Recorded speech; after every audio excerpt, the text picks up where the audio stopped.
Hello friends, इस video में मैं आपके साथ चर्चा कर रहा हूँ आईसीआईसीआई बैंक के रिजल्ट के बारे में। आज दो बैंकों के रिजल्ट आए, एक आईसीआईसीआई बैंक, एक आईडीएफसी फर्स्ट बैंक, जिनकी हम चर्चा करेंगे अलग अलग वीडियो में। हो सकेगा तो एक आपको वीडियो शायद कल पेश करें हम, लेकिन आज हम आईसीआईसीआई बैंक की वीडियो ज़रूर आपके साथ शेयर कर रहे हैं। अब आईसीआईसीआई बैंक की जो रिज़ल्ट हैं वो आपके साथ डिस्कस करेंगे, आईडीएफसी फर्स्ट बैंक के, और कल रिज़ल्ट आए थे यानी कि फ्राइडे में इंडसइंड बैंक के। अब इंडसइंड बैंक के रिजल्ट देखें, आईसीआईसीआई बैंक के रिजल्ट देखें और आईडीएफसी फर्स्ट बैंक के,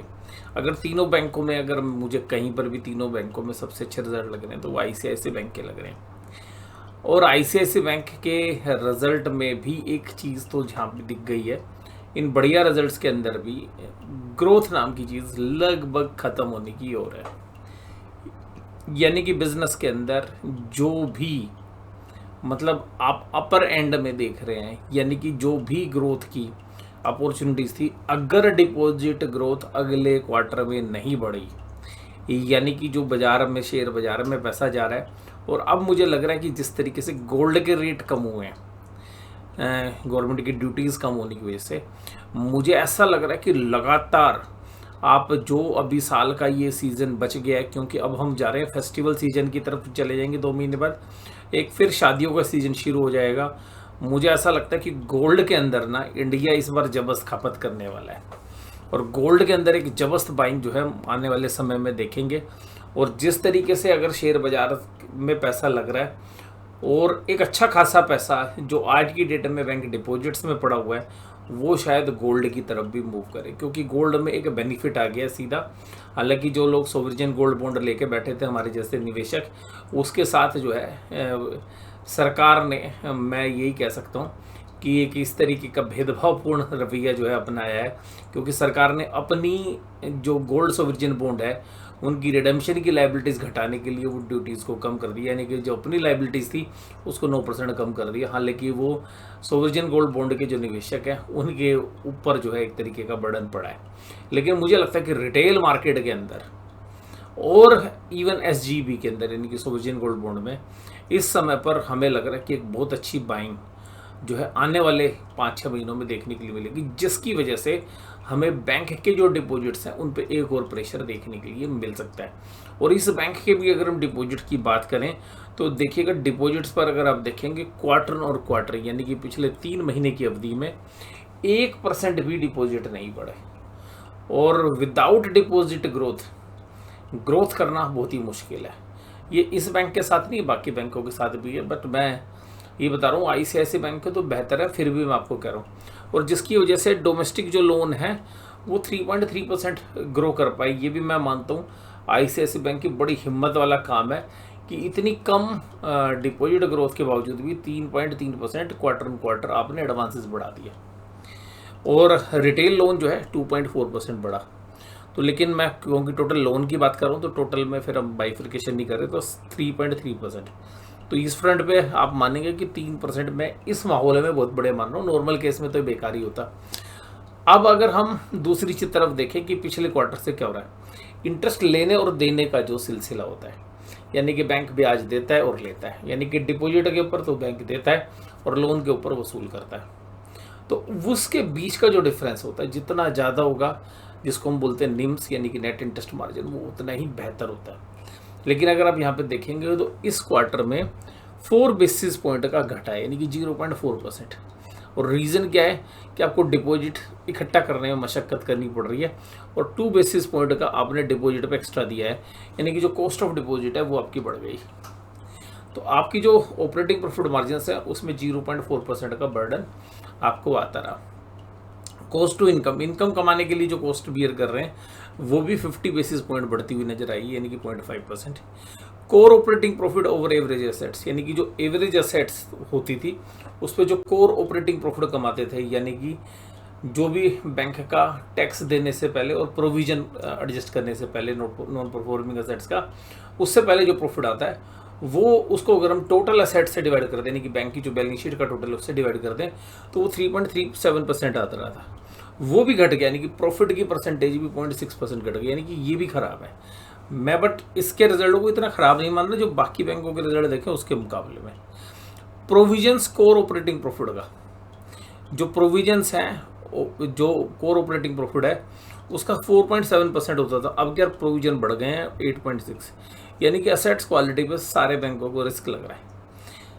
इसके अलावा रिटर्न ऑन एवरेज एसेट्स यहाँ पे बैंक ने मेंटेन कर लिया है अपना, यानी कि जो एवरेज एसेट्स पे जो प्रॉफिट है उसकी दर। लेकिन आप रिटर्न ऑन इक्विटी देखें, यानी कि profit divided by share holders की वर्थ जो बैलेंस शीट में, यानी कि इक्विटी फंड, यानी कि profit after tax divided by equity fund, या जो कि net worth of equity share holders, उससे जो डिवाइड करते हैं वो भी 50 बेसिस पॉइंट घट कर आई है। तो ये सारी चीज़ें आपको इंडिकेट कर रही हैं कि अब अगर अगले क्वार्टर में ICICI बैंक को अपना प्रॉफिट ग्रोथ दिखाना है तो अब मशक्कत करनी पड़ेगी डिपॉजिट्स पे। अब वो डिपॉजिट्स को ग्रो करने के लिए जाएंगे तो एक्स्ट्रा कॉस्ट बियर करनी पड़ेगी। अभी हमने देखा हाल फिलहाल में स्टेट बैंक ऑफ इंडिया ने भी डिपॉजिट्स के रेट बढ़ा दिए, क्योंकि प्रॉब्लम सारे बैंकों के साथ आ रही है। और जिस तरीके से ये बैंक ग्रो कर रहा था अभी, उस ग्रोथ को एग्जॉस्ट होता हुआ हम देख रहे हैं यहाँ पे। और यहाँ पर इसके अलावा भी जो अगर हम सेगमेंट रिपोर्ट देखेंगे वो आपको बताऊं तो जो रिटेल सेगमेंट, जो इस बैंक ने भी पूरा प्रॉफिट कमाया है, वो आपको बता दूं अभी नटशेल, इस बैंक ने भी अब क्या जो प्रॉफिट कमाया है वो अपने लोन बुक पे नहीं कमाया, इस बार कमाया जो इन्वेस्टमेंट है, जो बैंक का statutory liquid ratio SLR portfolio है, जिसको हम बोलते हैं ट्रेजरी इनकम, जिसमें आपके पास या तो SLR पोर्टफोलियो है जो कैश कंपोनेंट्स वाले जो असेट्स हैं जिन पर बैंक ब्याज कमाता है,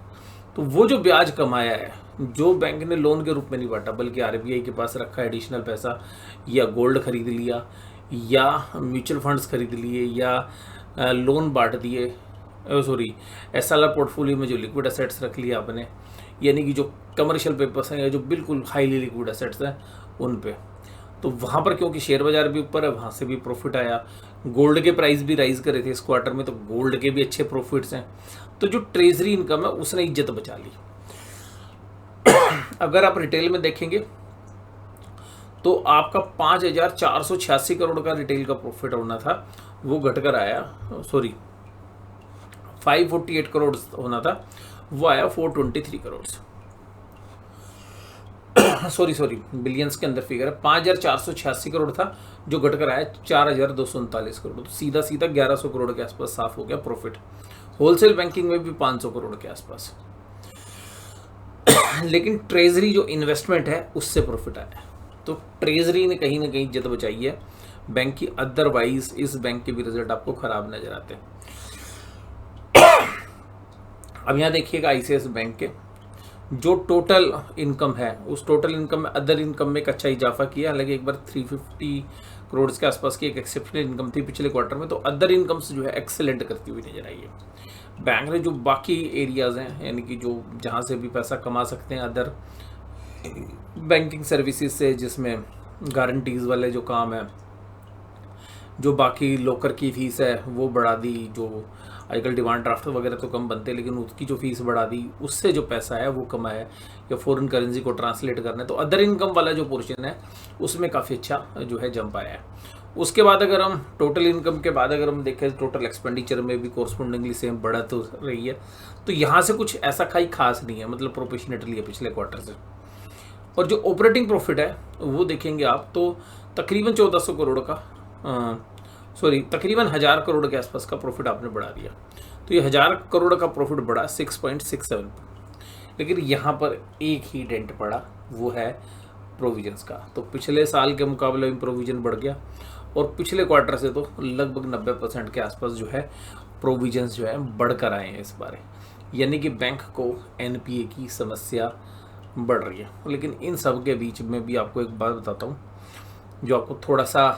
हो सकता है कि निराश करे। मुझे इस फिगर के अंदर 1332 में भी ऐसा लग रहा है कि बैंक ने बहुत सारी ऐसे ही प्रोविजंस अभी शायद नहीं बनाए जो बैंक के हाथ में थे, उनको अगली बार डेफर कर सके। तो मुझे लगता है कि इन बैंकों को या इवन ICICI बैंक को अगले क्वार्टर में इस असेट्स क्वालिटी का भी चैलेंज झेलना पड़ेगा, क्योंकि ये जो प्रोविजंस अगर मैं बाकी बैंकों से कंपेयर करूं, HDFC से बैंक करूँ, कोटक से कंपेयर करूँ, इंडसइंड से करूँ, इंडसइंड का इतना प्रोविजंस तो इससे आधी से भी कम की लोन, आधी थोड़ी 1/3 की जो लोन बुक है ICICI बैंक की, उसके ऊपर इससे ज़्यादा प्रोविजन है। तो यहाँ पर ऐसा लगता है कि बैंक ने थोड़ा सा कंजूसी की है प्रोविजन बनाने में कि भाई प्रॉफिट एक तरीके से मेंटेन कर लिया जाए। तो प्रॉफिट तो मेंटेन कर लिया गया है, उसमें दो है। एक मुझे लगता है कि प्रोविजंस को बहुत स्ट्रिक्टली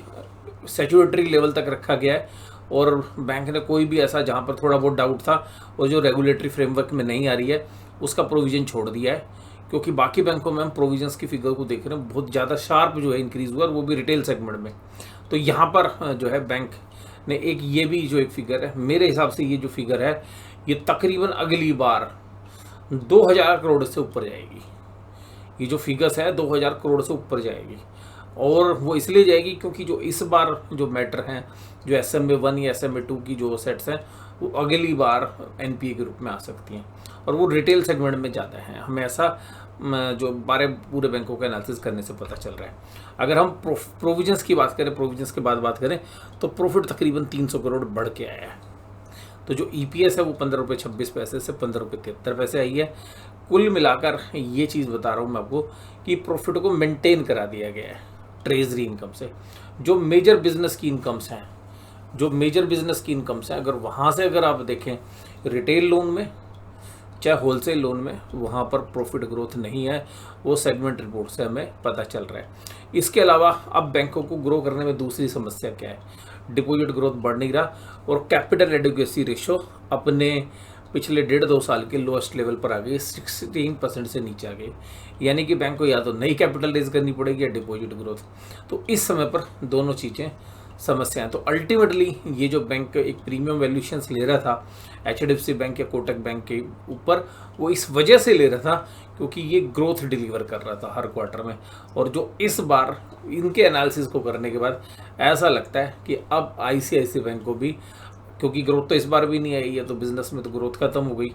तो मतलब ग्रोथ ना के बराबर है, तो नो ग्रोथ है। ईयर ऑन ईयर जो है मैं एनालिसिस में कंसिडर करता नहीं हूँ, क्योंकि ये सीजनल बिजनेस तो है नहीं, और जो लोन बुक बढ़ गई तो पिछले क्वार्टर में भी बढ़ के आई है। तो अल्टीमेटली यहाँ पर अब हमें लग रहा है कि चैलेंजेस ग्रोथ के फ्रंट पे आने हैं। वैसे जो असेट्स क्वालिटी है वो आप देख सकते हैं कि रिटेल बैंकिंग में जो 5486 करोड़ का प्रॉफिट था पिछले क्वार्टर में, 4239 करोड़ का प्रॉफिट हो गया बिफोर टैक्सेस है, और इसी तरीके से होलसेल बैंकिंग में भी घटते हुए नजर आए। और अगर आप रिटेल बैंकिंग में देखोगे तो 20% का डेंट पड़ा है प्रॉफिट में, डाउन ग्रोथ, और डी ग्रोथ हुई है 20% का रिटेल सेगमेंट, और रिटेल की वजह से बैंकों को ज़्यादा PE वैल्यूएशंस मिलते हैं, और होलसेल बैंकिंग में 10%। तो अल्टीमेटली जो पूरा चैलेंज आया है वो देख के मैंने आपको सारी रेशियोज भी आपके साथ डिस्कस कर ली। तो ये था ICICI बैंक के रिजल्ट का मेन क्रक्स। एक बार फिर बताता हूँ, जो भी ट्रेजरी इनकम्स हैं उनके दम पे प्रॉफिट मेंटेन किया गया है। दूसरी बात है, प्रोविजंस के फ्रंट पर हमें लगता है कि बैंक ने कोई एग्रेसिवली स्टांस नहीं लिया है, बहुत समझबूझ से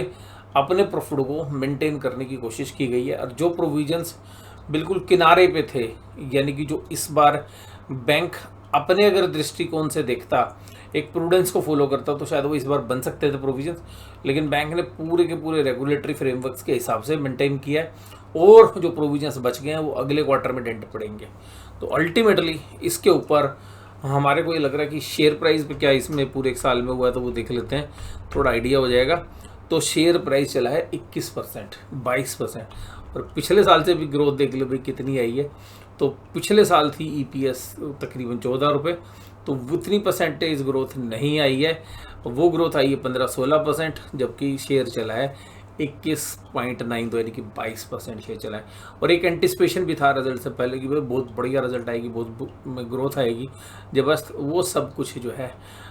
मेरे हिसाब से तो नहीं आया है। और मुझे लगता है कि यहाँ पर देखिएगा 2-3% ऊपर नीचे दोनों साइड जा सकता है शेयर के बारे में मैं ज़्यादा स्पेकुलेशन नहीं करूँगा इसको, बट मुझे लगता है कि 20 के PE वैल्यूएशंस पर, और प्राइस टू बुक वैल्यू भी देखेंगे तो आज तकरीबन 3.5 की प्राइस टू बुक वैल्यू है, क्योंकि शेयर्स की बुक वैल्यू भी आपके साथ डिस्कस कर ली जाए कि शेयर की बुक वैल्यू है 361 रुपये, तो 361 का बुक वैल्यू है। अगर उसको आप मल्टीप्लाई करेंगे तो 3 से तो 1000 कुछ आएगा, और और 1080 के आसपास आएगा, और ये भाव चल रहा है 1200, तो 3 से ऊपर की प्राइस टू बुक वैल्यू हाल फिलहाल है। तो कोई सस्ती वैल्यूशन पर शेयर्स अभी ट्रेड नहीं कर रहा, और कोई बहुत बड़ी बात नहीं है क्योंकि शेयर्स में रन अप है। 2-3-4% का डाउनफॉल भी हम सोमवार के दिन देख सकते हैं। तो मुझे लगता है कि वैसे तो अगर बाजार फॉरवर्ड अर्निंग्स को देखने लग गया या इन सारी चीज़ों को देखेगा कि अर्निंग्स कहाँ से आ रही हैं, ट्रेजरी से इनकम आई है, तो बाजार ट्रेजरी की इनकम को पसंद नहीं करता। बाजार को पसंद है रिटेल से, होलसेल या कोर बैंकिंग से जो भी इनकम आती है, तो बैंक उसको ज़्यादा पसंद करते हैं, या सॉरी एनालिसिस्ट या जो इन्वेस्टर्स हैं वो उसको ज़्यादा पसंद करते हैं। इस वीडियो में बस केवल इतना ही, और वीडियो पे मैं एक ही बात बोलूँगा कि रिजल्ट मेरे लिए न्यूट्रल है, ना मैं इसको पॉजिटिव ले रहा हूँ ना नेगेटिव। जबकि HDFC बैंक के रिजल्ट में हमने कहा था, क्योंकि बहुत ज़्यादा पेसिमिज्म था, तो मैंने कहा था कि इसको न्यूट्रल टू पॉजिटिव लेके हम सोच रहे हैं। तो बट इसमें मेरी न्यूट्रल है, ना मैं इस पर नेगेटिव हूँ और ना मेरा कोई पॉजिटिव व्यू है। तो आप अगर कोई भी निवेश करें, कोई भी डिसीजंस लें ट्रेड करने के, तो अपने फाइनेंशियल एडवाइस सलाह लें, उसके बाद ही इसके बारे में फैसला करें, क्योंकि पैसा आपका है तो समझ भी आपको ही दिखानी पड़ेगी। वीडियो देखने के लिए धन्यवाद। Thank you very much.